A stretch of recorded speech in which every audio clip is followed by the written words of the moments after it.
pancake and power slam. Turn it up, turn it up. It's the pancake and power slam. Turn it up, turn it up. It's the pancake and power slam show.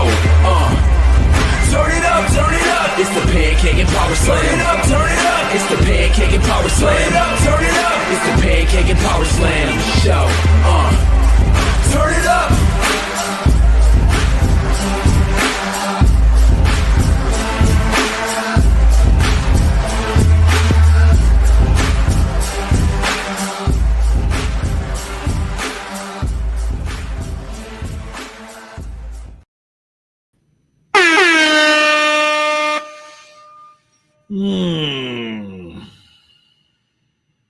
Oh man, we got the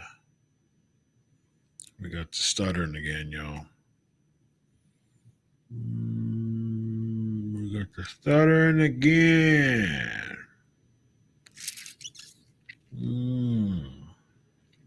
I just did a speed test too on my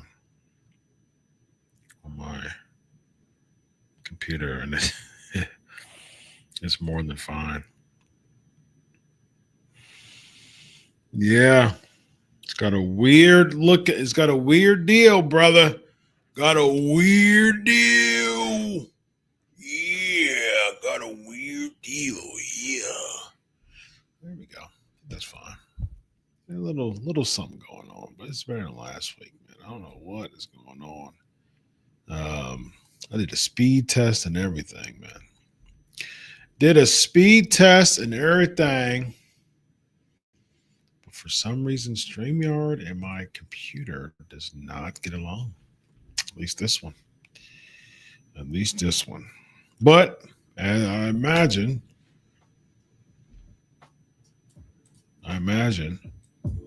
yeah, it looks fine on your end. Yeah. Come on in, y'all. How y'all doing? How y'all doing, man? I got some good news too. I got some pretty good news.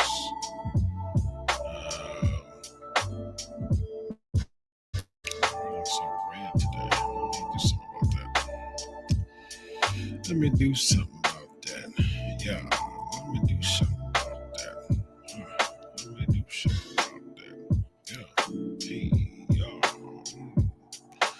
How y'all doing? PNP Nation. See, we're starting to fill up. And just found out some really good news about the status of PNP. Let me bring this down too. Yeah. Open this up a little bit more too. Yeah. Making sure we good. Yeah. Making sure we good, y'all. Let's see those likes coming up. Let's get those likes up. Let's get those likes up on the tube. Yep. Thank you. I see those likes continuing to get up. Let's get those likes up, man. Early on the show. Let's get those likes up. Yeah. Let's get those likes up, y'all. Bring that down a little bit. Let's see how that looks. Up a little bit more. Okay. Let's get my lighting together, y'all. For some reason, my lighting just wants to do whatever it wants to. For some reason, I'm looking redder than I want to. Come on in, y'all. All right, man. Yeah. Great job, y'all. Getting those likes up. That's what I like to see. Man.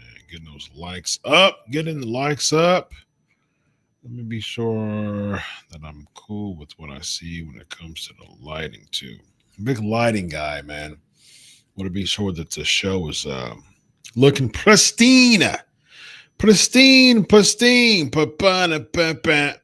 You know, when I only do that, I only do that not because of the of Bill Cosby, but because of Cliff Huxtable.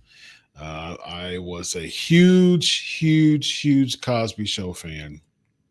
And, it sucks because the Cosby Show is now known for someone's dastardly actions and has put such a negative mark and such a rich historical show. Just one of the greatest shows of all time. And for some odd reason, someone deciding to do something here. All right. So guess what? Guess what? Let's see what we got here. All right, we got some comments. And here's the deal, y'all. Here's the deal. We are now. Be sure that I got the. Bring the lighting down just a little bit more for some reason. It's just we are now at the stage finally after 710 episodes 2012 13 April of 2012, so over 13 and a half years. We are now at the stage of super chats, ladies and gentlemen. Super chats, and as I'm looking at Twitter, as I'm looking at YouTube, the likes are going up. Keep those likes going up because that boosts the algorithms up. And we are at Super Chat City right now. So put in your super chats. I actually made some time today. A little bit more time today is normal to be able to answer super chats now. So be sure to put in your super chat. We also got memberships here on Pancakes and Power Slams. There's going to be some perks as far as discount merchandise, as far as Q&As with certain people, members only, chats for really cool things, and continuing to expand PNP, man. That's what we're going to do. We're going to continue to expand PNP because I really appreciate all of your love and support. And okay, that's what we'll do for now, lighting wise. Although it's okay. It's okay. What y'all thinking over there, man? On that side of the what y'all thinking? We're live, pal. That's what we do here on the show. We're a big family. All right, that looks good. That looks good for now. Yeah, we're a big family, man. So we have a lot of fun every single time. All right, we are at Super Chats. I will be reading the Super Chats live. So I was asked a question how I feel about John Cena's final match, and also last week, as far as John Cena winning the Intercontinental Championship. For those who don't know, I actually am good friends with John Cena Sr., John Cena's father, and him and I text and I chat with him. And he's a heel manager in the Indies, man, but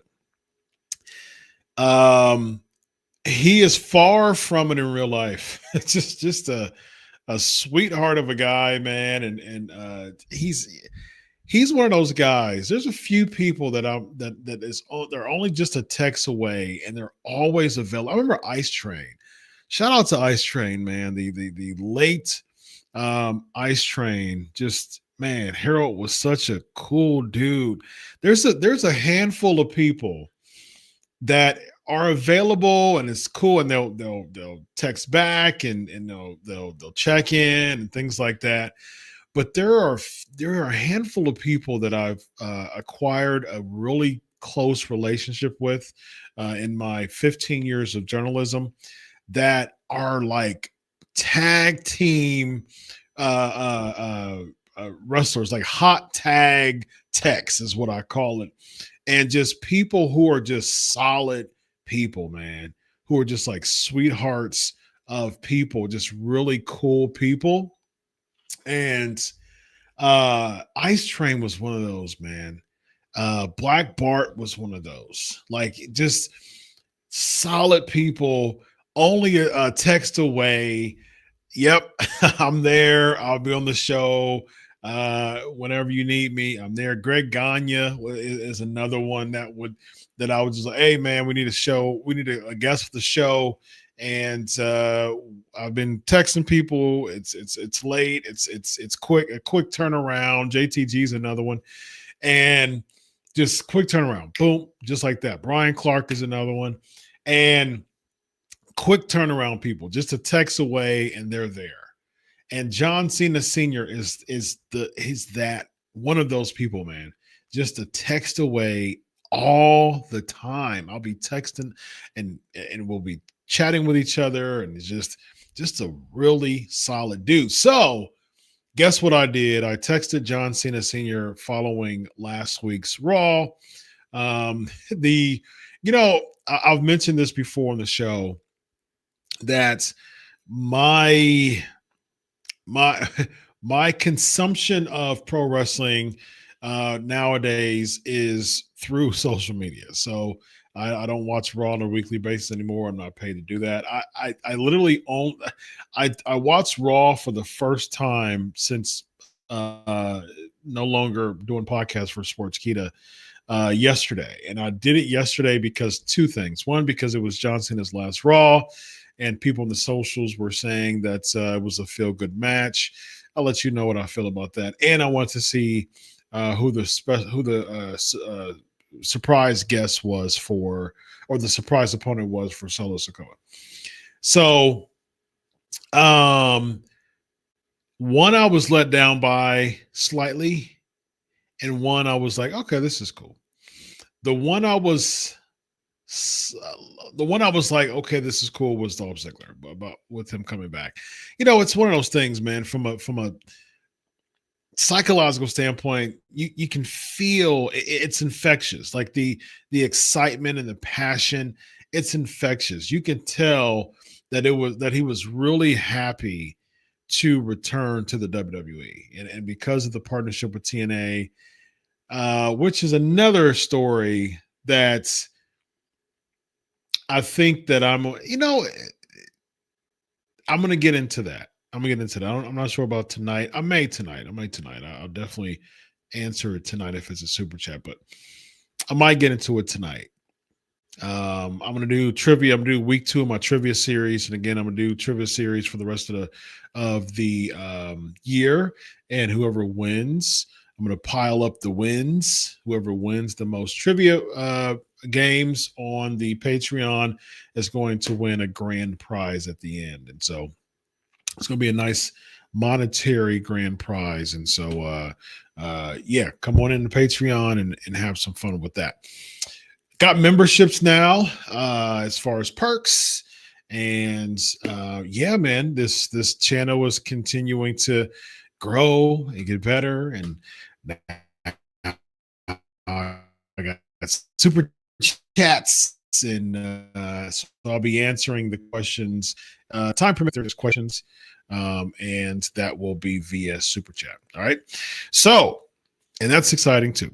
So, when it comes to people who are like available, who are just like my ride or dies, John Cena Sr. is one of them. And so I was saying, as far as just the type of, because I don't watch Raw, I don't get paid to watch Raw, I was like, okay, yeah, I don't watch Raw on a weekly basis at all anymore.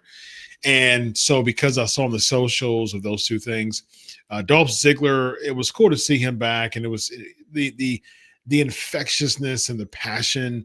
It translated off the screen as far as just him being where he is right now in pro wrestling, and being happy to return to the WWE. And again, okay, instead of Axe Doc, no more Axe Doc. Axe Doc is over with. Now we're doing super chats. All right, so that's when I'll be answering the questions via super chats. I've earned my way and put my blood, sweat, and tears and on this show from a weekly format. And this is work for me, and this is a job to me. I enjoy it. I have fun. I have a great time. Ultimately it's nearly 11:30 at night, and this is hour number 14 and a half of my workday. So I've every week I've build this show, and so now I'll be taking super chats at the end of the show. But as far as the TNA thing the TNA situation is concerned, I'm trying to figure out.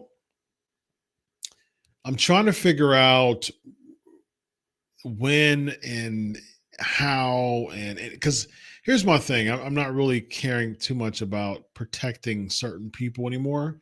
Now I am going to continue to protect certain people. Now, as far as people who I have good relationships with in WWE on a texting basis and gives me some information, I'm definitely going to protect them because they deserve it.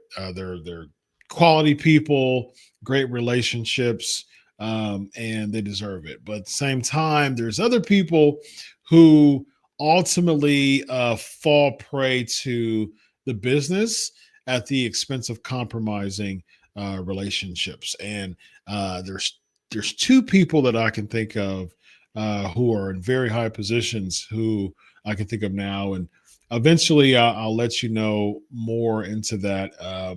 And so stay tuned with that because, at the end of the day, man, I value relationships very, very much. And, it's this good old carny business at the end of the day that anybody is susceptible to feel in a certain way. But it's interesting, man, because the more I got into the pro wrestling, the pro wrestling insider type stuff and building relationships with people, it's like there's been several times where I haven't even asked of anything, and they'll text me, there's certain specific things that I was giving information that was actually accurate, that I was just given to via text, and working my way up and building that relationship and those relationships with people within the business. It's great until it's not. And so yeah. Yep. Thank you. So again, Axe Doc is now super chats. Let me do this. Let's see. Let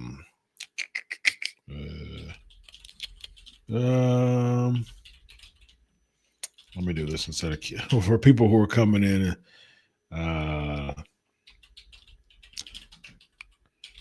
There we go. Let's just make it a ticker, ladies and gentlemen. Let's make it a ticker. There you go. It's supposed to be a ticker. It's supposed to be a ticker. Come on, y'all. Come on, man. This daggone thing. I mean, do it. Let's see. Let's do cancel that. Boom. And there we go. Boom. Okay, there we go. All right. Yeah. So yeah, there we go. So thank y'all for continuing to comment. And yeah, we're gonna do some super chats at the end of the show here. All right, now we just be chilling, man. Just like every single week, we just be chilling, give y'all some inside stuff. And if I see a super chat, I usually like to do stuff just to make sure that my brain is in the flow. I usually like doing that stuff at the end of the show, but I might if there's a super chat that really stands out, I'll do that. But yeah. Now super chats is the way to go. All right. So TNA. Yeah. So yeah, I'll get more into it.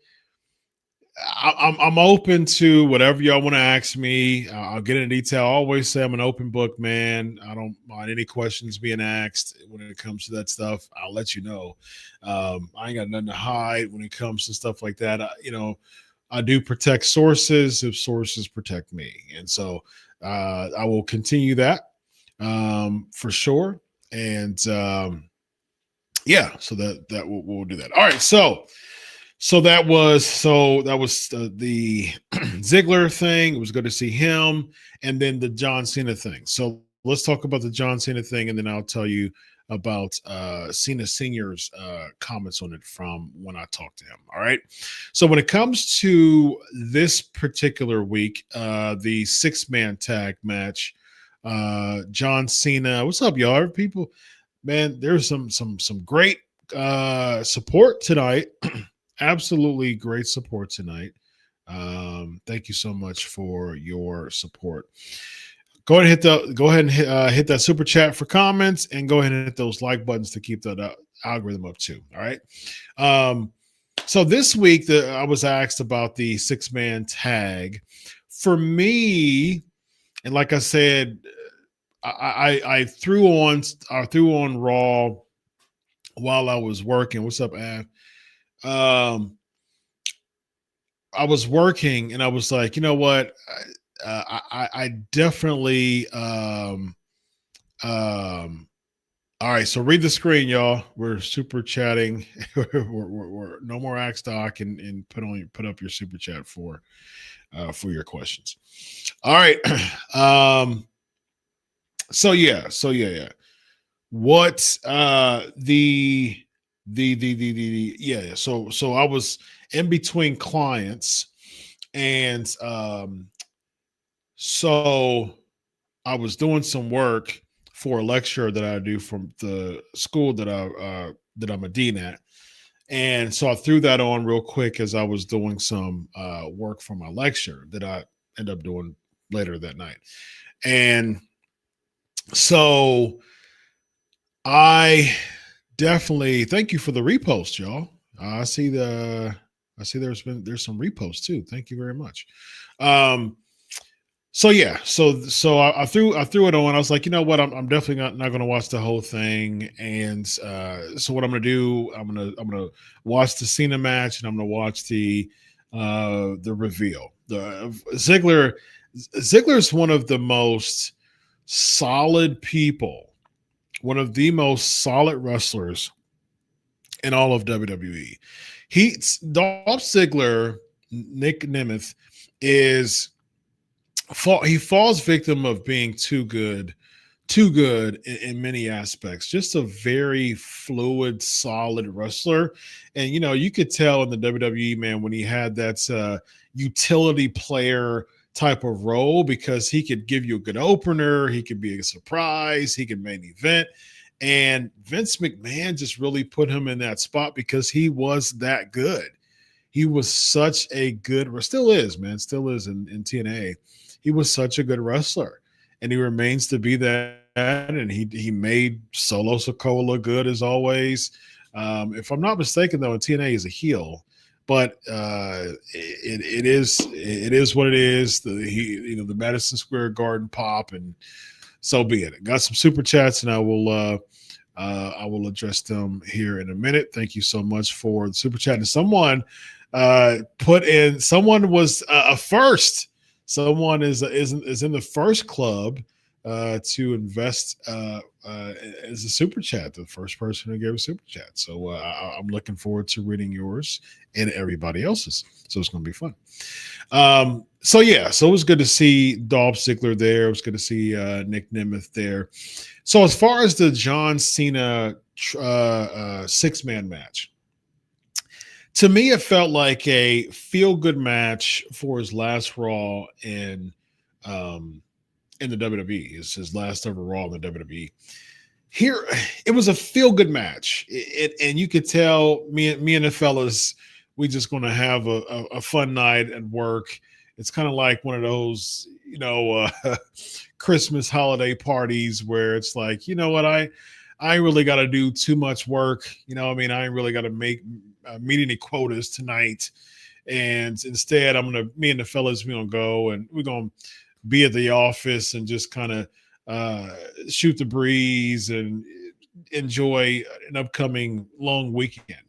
That's the type of feel that this match had. It's like, hey, I've been here for a while. I'm about to retire, and it's Christmas time. Still got to make quotas, and I still got to do a few things, to be sure that I get my bonus.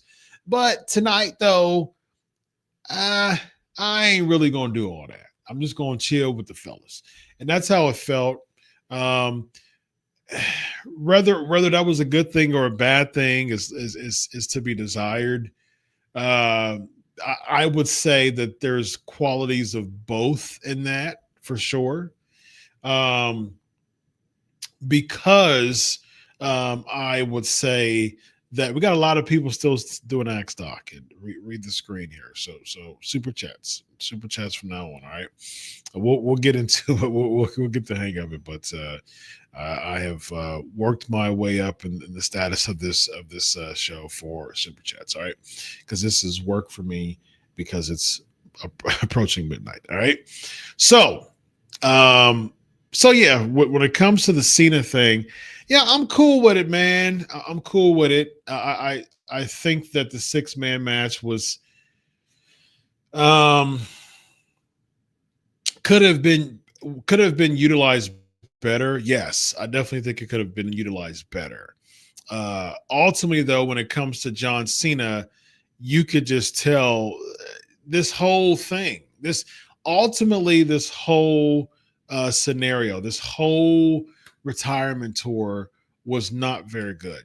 I mean, it wasn't good.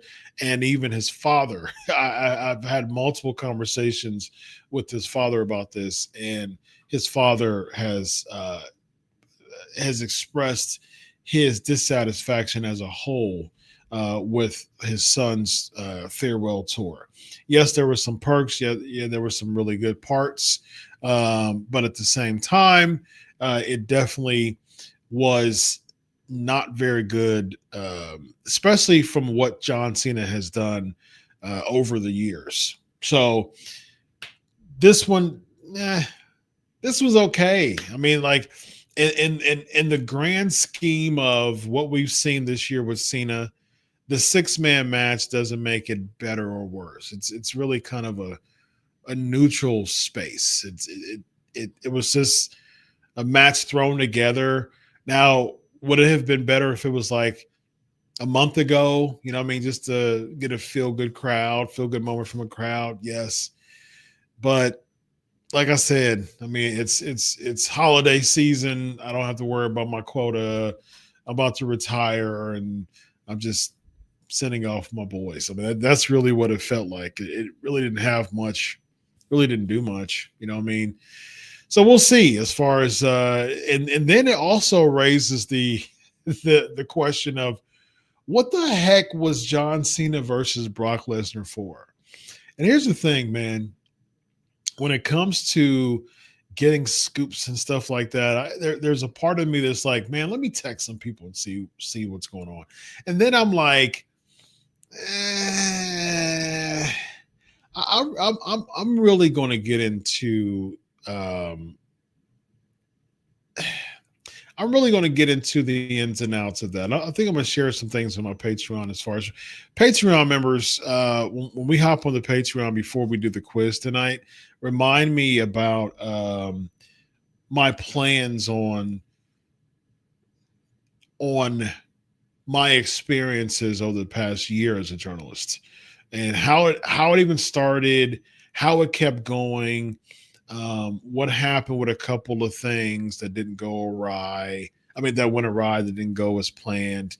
Why I felt so, how I felt about those things.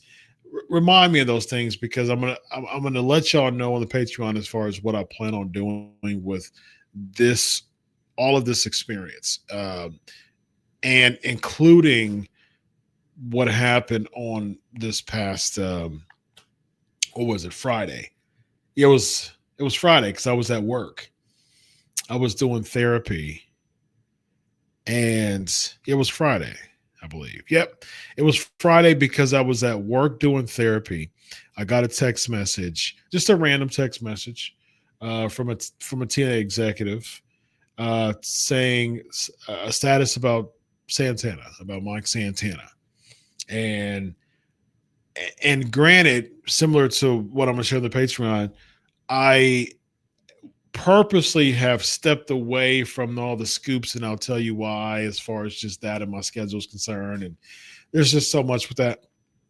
And so I'm like, okay, cool. I'm not going to, I got people text me stuff, and they'll, without even me asking. And a lot of the stuff that I ask is I get DMs all the time about scoops. And I'm like, okay, well, I was contracted to do scoops and all that stuff. And then when that went on the shelf, and then talked to a couple other wrestlers. She was like, yeah, I'm gonna still give you some stuff. And it was an interesting, I'll get into more detail about that, but it's definitely more of like a hands off, not my job anymore, not my thing. And then I'm like, okay. And then I get a random text, and then I'll just let y'all know on the free version that I cut a promo about I cut a promo about that situation to the person. Very, very, very dissatisfied with what happened, and I'll talk more about that. All right. So without further ado, last week, John Cena Sr. was in Boston, and there was some issues. There was some criticisms going on. One of them by my good friend Vince Russo, which makes sense. It actually makes a lot of sense as far as him believing that John Cena Sr. Should have opened up Raw instead of Triple H. And when I saw that he made that point on Twitter, I said, oh, that's actually a good point.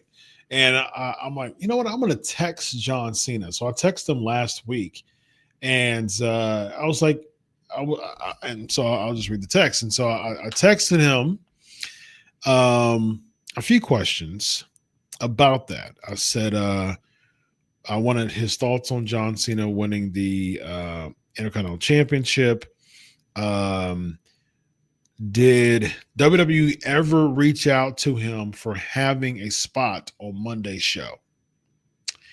And would he have liked to introduce John Cena instead of Triple H in that segment? All right. So this is what he said. He said he was honored to be there to witness John Cena winning the Intercontinental Championship. As far as whether WWE ever reached out to him for having a spot on Monday's show, he said no, they did not reach out to him as far as having a spot on Monday's show. This is John Cena's last Raw in his home turf. Basically his backyard. He lives in, he was raised in West Newbury, and it was in Boston.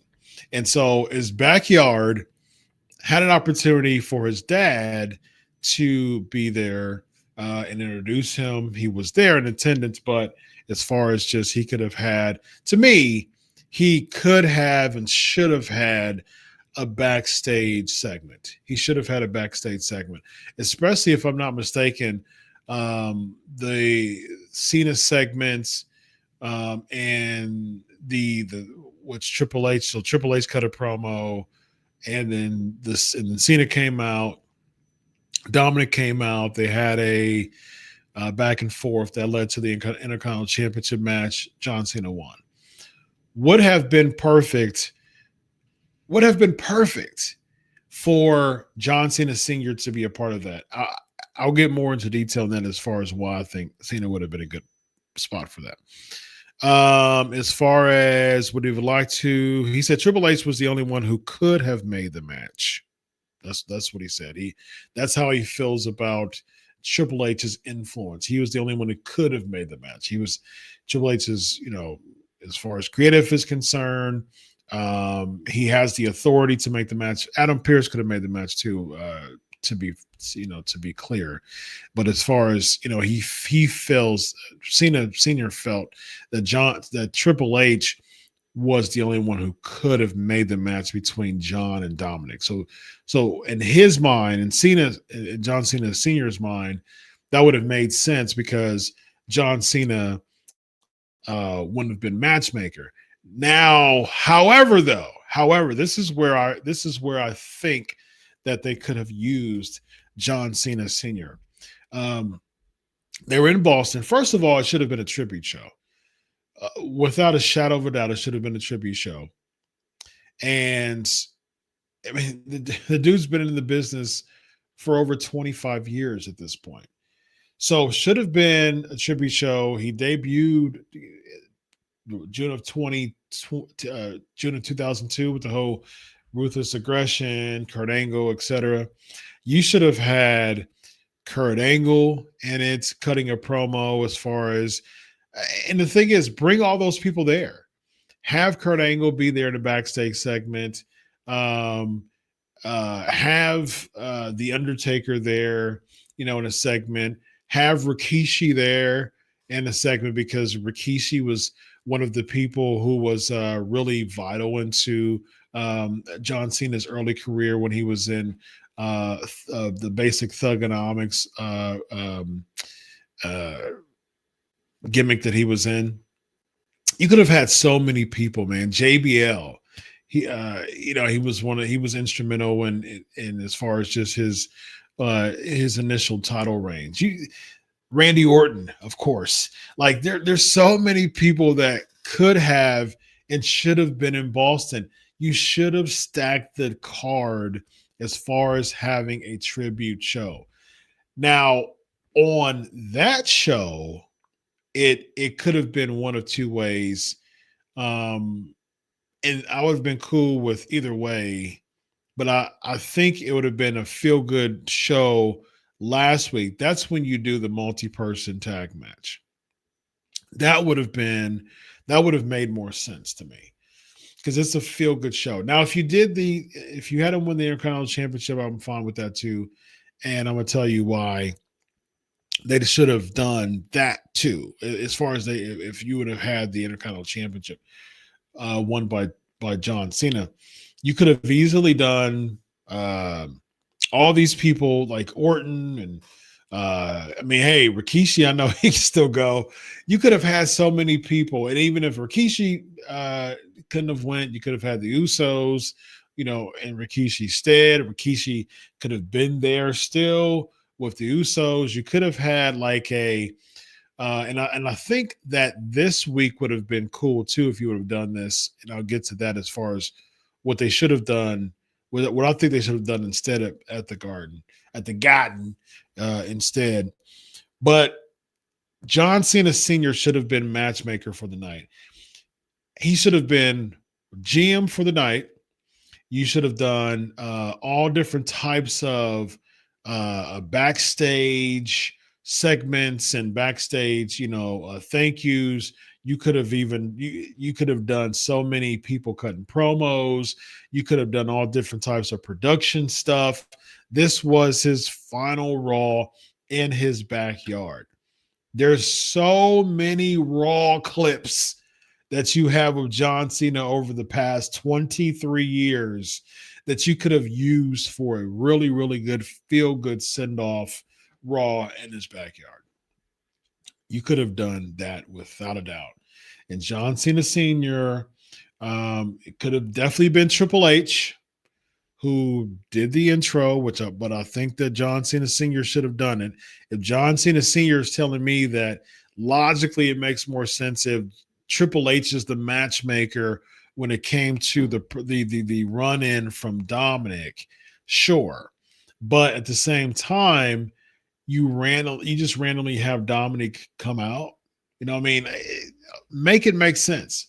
Why does Dominic care about John Cena's send off? You know what I mean? It's like, okay. But John Cena Sr. should have been the GM for the night. And you could have easily done that. Adam Pearce backstage with Cena Sr. And he crowns him or christens him matchmaker for the night. And John Cena Sr. could have easily said throughout the years, okay, I remember back in the day, back in Unforgiven 2006, when this person said this to, like, you could have really made it fun, man. Yeah, when I was backstage back in 2014 or something like that, I'll never forget when this person bumped into me and was so disrespectful in the backstage. So you could have easily done so many of those things. I remember when I talked to Paul Heyman. I remember Paul Heyman was so disrespectful to me back the last time I was here. So the Vision, I've got some beef with you. You could have easily done so many of those things when it came to John Cena Sr. And you could have done the Dominic thing, as far as John Cena just simply saying, "Hey, for a send off, I want to end this show. I cannot sleep at night until I can't sleep at night unless I give my son the opportunity." You might call it favoritism, you might call it whatever you want, you might call it fraternization, call it what you may. But this is my backyard. This is my son's backyard. I know what the people want. I know I've been doing this too long. The people want my son to have the opportunity of winning the Grand Slam, of becoming a Grand Slam championship, Grand Slam champion for the first time in his career. That will rile up the crowd. See, with that type of logic, you don't need a big story behind it. You can simply say that I want my son to have an opportunity to become Grand Slam champion. And this is if he was GM for the day. And then Dom, he says no. And then John Cena Sr. says, well, hey, it's GM's orders, and it's official. And then all of a sudden, then you get that to close the show. Now John Cena is the Intercontinental Championship, and John Cena and John Cena Sr. are both celebrating in the ring to close out Raw last week. But we get an abbreviated, truncated, just kind of thrown together version that did lead John Cena to win the Intercontinental Championship, which was certainly a cool feat, a cool accomplishment to become Grand Slam champion. But it's like, you're just throwing together John Cena becoming Grand Slam champion after 23 years. It's just a segment. And it's just like, you got to put some time in this stuff now, man. Come on. You gotta let it simmer. Simmer donna. You got to let it simmer donna. Simmer donna. All right, y'all. We're going to get to the super chats, man. So thank you very, very much. Let's start off with Zoop Bear. $2, a Christian man like yourself. Favorite Bible verse, and you better be Skippy that I am a Christian man, as I have said many, many times before on the show. I am unashamedly Christian. My favorite verse is John 3:30. He must become greater, I must become less. And that's what John was saying, expressing his devotion and humility to God. And I echo that when it comes to my decisions, when it comes to just my everyday pride and temptations and all of those things that me as a believer deal with every day, just like everybody else does. He must become greater. I must become less. I want to please God. I do. I want to please God. I want to wake up every day and I always tell people this. I want to wake up every day and have a well done day. I don't want my well done to be at the end of my life uh, as much as I want it to be on the day to day of my life. I can only have a well done end of life if I have a well done daily living, and so and that is my that's my goal every day. Do I bet 1,000? No, I don't bet 1,000. But I really do my best, man. And I try my best. And sometimes it can feel exhausting. Sometimes it can feel refreshing. Sometimes it can feel unfair. Sometimes it could feel burdensome. Honestly, sometimes it can feel rejuvenating. Sometimes it can feel inspiring. But what I do know is it feels right. It feels right. So thank you for that. Thank you for that. And someone had to cut a promo and make it a wrestling thing. Man, come on, y'all. Danimal, not talking about you, Danimal. No, that comment wasn't talking about you. Danimal 199. What's my favorite Survivor Series? Whoa, let's see. I think I'm gonna go Survivor Series.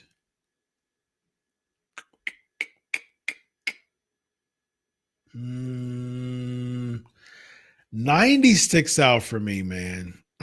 We've never seen that. We've never seen that concept of 90 ever again.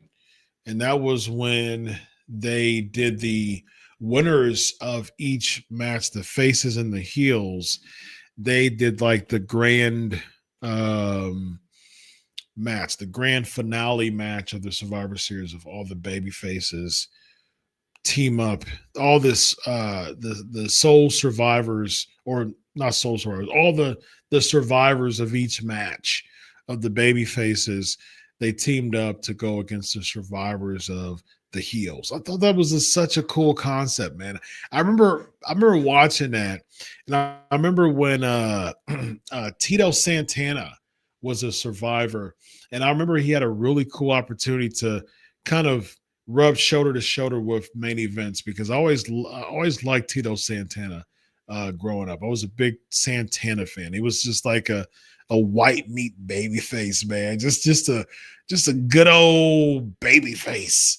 And I was a huge Santana fan. I couldn't stand when they would even as a kid, man. I was like, man, this guy is not being properly showcased. I wouldn't say booked at the time. I would say showcased because I didn't know, as far as just the booking and the creative and all that stuff. I didn't know any of that. And so it was more like he wasn't being properly showcased because he was just a mid-card guy. And, that minus the Strike Force and the Intercontinental Championship run early on, but then he started to just be booked into mid-card statuses. And then he went to the El Matador stuff, and I was like, man, what is this? What is this, man? I knew that El Matador was Tito Santana, and I was like, no, I like the Tito Santana version with the sombrero in the back of his white tights. Like that's the Santana with the flying burrito. Like it's just like, and that just goes to show how much old school wrestling was. It was amazing, and it was just the way to go. It was, you had someone who his finishing maneuver was a flying forearm smash. Like that was amazing to me. It has such a less is more approach in pro wrestling back in the day. You didn't have to do a bunch of flips and kicks and just beating up and battering your body. But I do say this though, I have noticed two sides of the same coin in many ways. Now, like modern day WWE, they didn't beat their body up by shooting it with all different types of chemicals and substances. Uh, but they are beating their body up by doing more in the ring for less. But back then, you did less for more, but you were beating your body up by trying to enhance it with substances and chemicals. So both of them are bad. You know what I mean? That's not a differentiation when it comes to treating your body in the world of professional wrestling. Back then was more of a less is more approach, but you had to be sure to look a certain way. Now you don't have to look a certain way as much. There are still people who take great pride in how they look, which is very, very commendable for me. But you are beating your body up by the type of athleticism that you try to do to appease these fans who are never satisfied. Trust me when I say, y'all, pro wrestling fans, especially the IWC, are never satisfied. Case in point, man, I just simply posted something about TNA, clarified it, and then fans on Twitter were still, IWC. And just like I always say, the IWC is going to IWC. And so we'll get more into that when it comes to the Patreon. Wonderful. Wonderful. Thank you so much for all of your love. Chat room was great. Live audience, fantastic, man. And thank you for the super chats, man. For having my first time and my first day at super chats. It was great, man. And, that was excuse me, that was 13 and a half plus years in the making. For those who have been following PNP for a long time, man, I'll be sure the quality's good. Like I do. I make sure that, just the studio, I'm not just one of these run-of-the-mill pro wrestling commenters. I'm someone who has a PhD in psychology and also a master's degree in psychology and a master's degree in criminal justice, behavioral sciences, master's degree in theological studies. And so I bring a lot of academic expertise when it comes to pro wrestling. And so PNP really started as me as a fan 13 and a half years ago. Now it's me as a pundit because I started my journalism career over 15 years ago, almost 16 years ago, and worked my way up to eventually writing for Sports Illustrated, writing for Fox Sports, writing for Bleacher Report, writing for The Inquisitor, writing for Digital Spy. Just some really very blessed and fortunate opportunities in my time as a journalist. And so that caused me to start rubbing shoulders with some good peoples, and then using that to give me an opportunity to share news with you all. And with the IWC, when it's good is good, when it's wrong is the end of the world. The IWC is a very fertile case for catastrophizing. Yes, indeed. Go to Aaron Beck when it comes to his cognitive distortions, and when it comes to catastrophizing, that being one of them. And so, yeah. So I'm going to share some things on Patreon. Hey, man, look, it's past midnight, and I'm giving this to you for your viewing and listening pleasure. And based on the live audience that I have right now, it definitely shows interest of y'all hanging out with me at past midnight. So thank you so much for that, as always.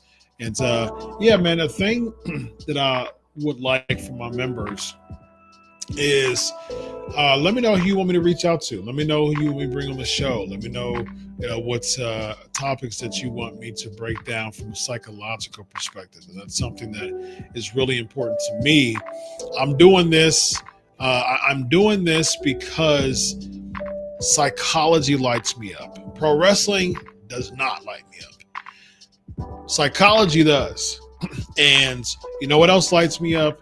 You, the audience, because you continue to give me all different types of support. So as we transition into future shows, man, drop that super chat, man. The very fact that I'm hanging out with y'all late at night at hour number 15 of my workday, it just goes to show how much I love rocking with y'all, man. And so I would greatly appreciate if you show your appreciation back by financially supporting the show for great opportunities. I do have some really cool ideas as my channel starts to grow. So first of all, hit that sub, hit that like button, and I got some really, really cool ideas as this show, as my PNP show starts to continue to financially grow. It takes you though, and so I appreciate that in advance.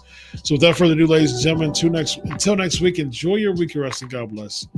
And always remember, I do it for you. I'll see you at the Patreon. Have a good night, everybody. Solo.